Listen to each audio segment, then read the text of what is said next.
তাহলে ভারত কি বুঝতে পারতেছে না যে তারা যে ওসমান হাদিকে হত্যা করাইলো কি লাভ হয়েছে এতে? ওসমান হাদিকে হত্যা করানোর পরে কি বাংলাদেশে আওয়ামী লীগের পুনর্বাসনটা সহজ হয়েছে না কঠিন হয়েছে? প্রশ্ন হচ্ছে বিচারিক প্রক্রিয়া কি নাই হয়ে গেছে? হাসিনার ডিসেম্বরে ফেরার ব্যাপারে কি মতামত তৈরি হয়েছে? ভারতের আসলে কি লাভটা হয়েছে? তাহলে কি ওসমান হাদি হত্যাকাণ্ডের পেছনে ভারত জড়িত? ব্যারিস্টার আসাদুজ্জামান ফুয়াদ, আপনি নিশ্চয়ই অবগত আছেন, প্রধানের ঢাকা সফর নিয়ে কিন্তু আমরা নানা ধরনের জল্পনা কল্পনা দেখছি। প্রধানমন্ত্রীর উপদেষ্টা যেমনটি জানালেন, প্রধানের ঢাকা সফর নিয়ে স্পেকুলেশনের কিছু নেই, এটি সাধারণ প্রক্রিয়ার অংশ হিসেবে তিনি বলেছেন। অন্যদিকে আমরা দেখলাম যে ভারতের পররাষ্ট্র মন্ত্রণালয়ের মুখপাত্র রণধীর জয়সওয়াল বললেন যে এই বৈঠক সম্পর্কে তার কিছু জানা নেই। বিষয়টি কি আসলে আমরা দুরকম বক্তব্য পেলাম দুদেশের দায়িত্বশীল জায়গা থেকে? তা না, সাধারণত যেটা হয় আপনার গোয়েন্দা কর্মকর্তারা সারা পৃথিবীতেই আনঅফিশিয়ালি ভিজিট করেন, শুধুমাত্র ইনস্টিটিউশনগুলো জানে যাদের সাথে দেখা সাক্ষাৎ হচ্ছে, যাদের সাথে কথাবার্তা আছে। তো সেই বিষয়গুলো আমার মনে হয় যে এটা মানে বক্তব্য ঠিক আছে, দুই পক্ষই কারেক্ট আর কি।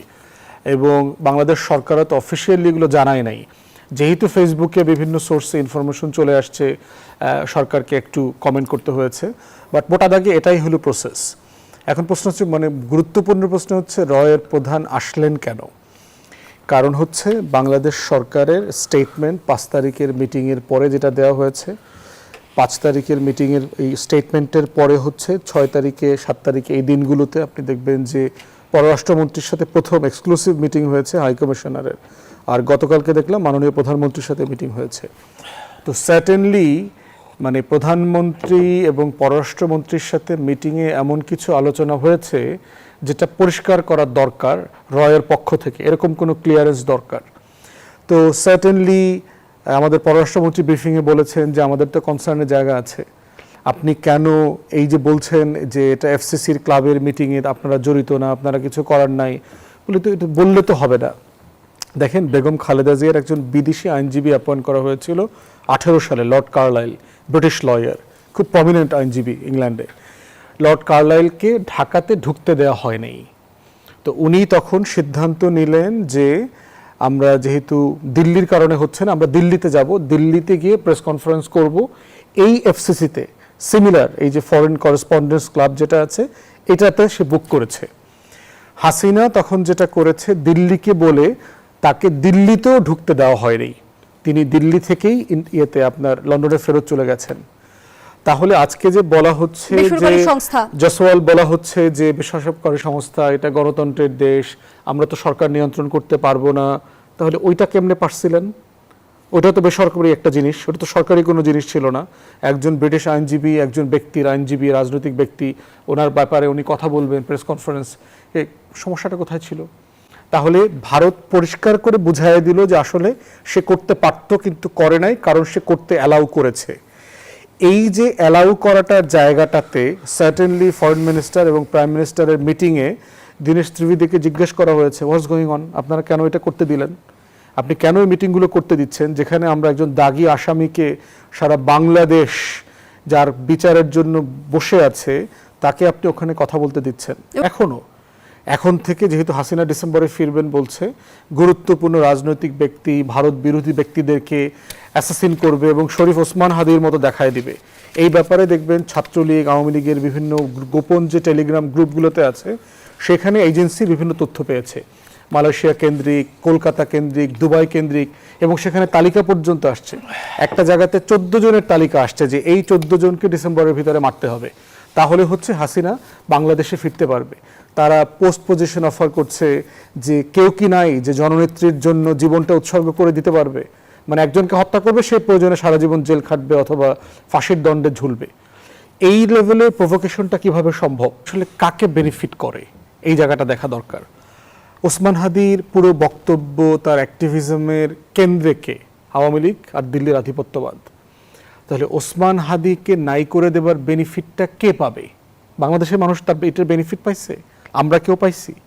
তো বেনিফিটটা তো ওই ঘরে গেছে, প্রথম কথা। দ্বিতীয় কথা হচ্ছে যে আপনি দেখবেন যে কন্টিনিউয়াসলি যে কয়েকজন ব্যক্তিকে আওয়ামী লীগের লোকজন কন্টিনিউয়াসলি মারা, হত্যা করা, অ্যাসাসিন করবার আলোচনা করেছে মাসের পর মাস, তার ভিতরে দেখবেন ওসমান হাদিও আছে, আমাদের অনেকের নাম আছে এখানে, এরে মেরে ফেলতে হবে, ওরে মেরে ফেলতে হবে।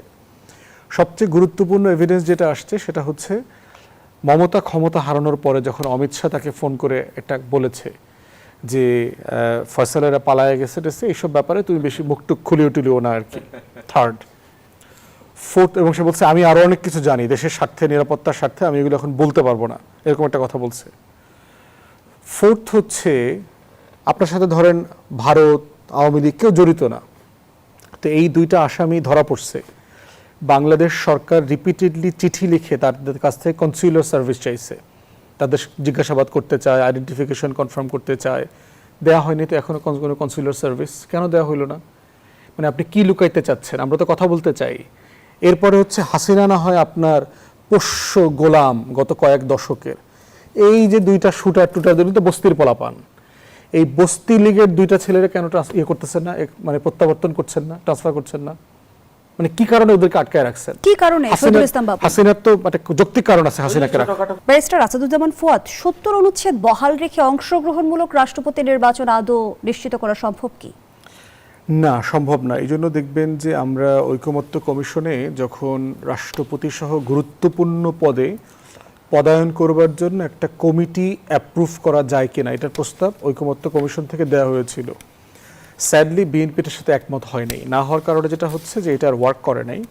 এইখানে রাষ্ট্রপতি থেকে শুরু করে আপনার সাংবিধানিক পদ যেগুলো আছে, সংবিধিবদ্ধ পদ আছে, বিভিন্ন কমিশন আছে, ধরেন বাংলাদেশ ব্যাংকের গভর্নর, দুদক, মানবাধিকার কমিশন, পিএসসি, নির্বাচন কমিশন, এই যে গুরুত্বপূর্ণ রাষ্ট্রীয় প্রতিষ্ঠানগুলোতে দায়িত্ব দেবার ক্ষেত্রে সরকারি দল, বিরোধী দল, সিভিল সোসাইটি মিলে একটা কমিটির প্রস্তাবনা দেওয়া হয়েছিল যে এই প্রতিষ্ঠানগুলো এমন যে এইটা সবার জন্য গুরুত্বপূর্ণ, সবার জন্য দরকার, এবং রাষ্ট্র কাঠামোটাকে গঠন করবার যে আমাদের সবার কমিটমেন্ট আছে ইনক্লুডিং বিএনপির, সেই জায়গা থেকে এটা দরকার। এবং বিএনপির 31 দফাতেও কিন্তু এটা আছে যে আপনার নবম অথবা দশম দফাতে যে রাষ্ট্রীয় সাংবিধানিক সংবিধিবদ্ধ প্রতিষ্ঠানে মেধা যোগ্যতার ভিত্তিতে নিয়ম নীতিমালা করে এটা করা হবে।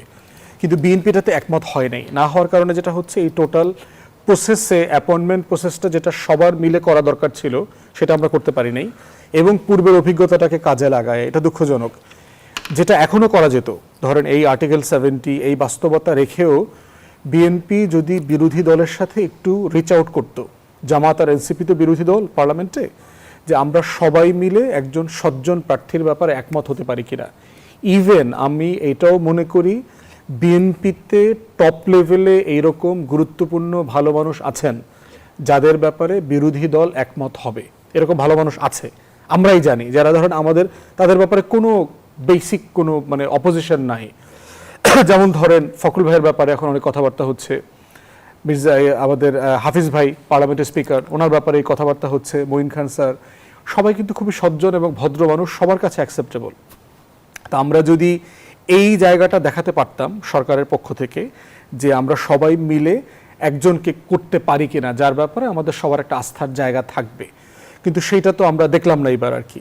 তো এই জন্য হচ্ছে যে ওই আগের বিতর্কটা যে রাষ্ট্রে অ্যাপয়েন্টমেন্টের ব্যাপারে যেই মতৈক্যটা তৈরি করার দরকার রাষ্ট্রীয় প্রতিষ্ঠানের ব্যাপারে, এবং বিএনপির এখানে কমিটমেন্ট ছিল, সেই কমিটমেন্টটা বাস্তবায়নে হচ্ছে কিনা এটা দেখানোর একটা সুযোগ বিএনপির ছিল। বিএনপি ঐতিহাসিক অপরচুনিটিটা মিস করেছে, এবং ঠিক আগের ফরম্যাটে দলীয় দৃষ্টিভঙ্গি থেকে এটা করেছে। এবং এনকাউন্টারে কি যেটা হয়েছে, অপোজিশন যারা আছে তারাও আবার তাদের একজন দলীয় প্রার্থীকে দিয়েছে।